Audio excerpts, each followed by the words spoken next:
ಹೋರಾಟಗಳನ್ನು ಮಾಡಕ್ ಹೋದಾಗ ಪೊಲೀಸರನ್ನ ಮುಂದೆ ಇಟ್ಟು ಇದನ್ನ ತಡೆಯುವಂತ ಕೆಲಸಗಳನ್ನ ಮಾಡ್ತಾ ಇರ್ತಕ್ಕಂಥದ್ದು ಏನು 75ರಲ್ಲಿ ಎಮರ್ಜೆನ್ಸಿ ಅನ್ನೋದು ಬಂದಿತ್ತು.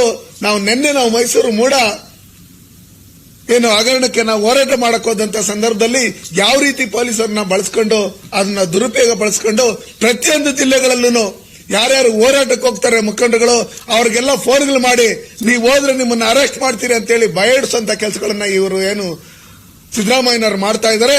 ಅದಕ್ಕೋಸ್ಕರ ನಾನು ನಿಮ್ಮೆಲ್ಲರ ಮುಖಾಂತರ ಒತ್ತಾಯ ಮಾಡೋದಿಷ್ಟೇ, ಅವರು ರಾಜೀನಾಮೆ ಕೊಡಬೇಕು. ಕೂಡಲೇ ರಾಜೀನಾಮೆ ಕೊಟ್ಟು ಎಲ್ಲಾ ಇಲಾಖೆಗಳಲ್ಲೂ ಎಲ್ಲ ಅಭಿವೃದ್ಧಿ ಪ್ರಾಧಿಕಾರಗಳಲ್ಲೂ ಇವರು ಭ್ರಷ್ಟಾಚಾರ ಅನ್ನೋದು ಮಾಡಿ ಇವರು ಸಿಕ್ಕಾಕೊಂಡಿರೋದ್ರಿಂದ ಜನಗಳಿಗೆ ಗೊತ್ತಾಗಿರೋದ್ರಿಂದ ಎಷ್ಟೋ ಜನ ನಾವು ಹಿಂದೆ ಇರ್ತಕ್ಕಂಥ ಮುಖ್ಯಮಂತ್ರಿಗಳನ್ನ ದೇಶದಲ್ಲಿ ಸುಮಾರು ಜನ ನೋಡಿದ್ರೆ ಅವ್ರ ಮೇಲೆ ಏನಾದ್ರೂ ಭ್ರಷ್ಟಾಚಾರ ಆರೋಪ ಬಂದಾಗ ರಾಜೀನಾಮೆ ಕೊಟ್ಟು ಅದನ್ನ ತನಿಖೆಗೊಳಪಡಿಸಿರ್ತಕ್ಕಂಥದ್ದು ನಾವು ನೋಡಿದ್ರೆ.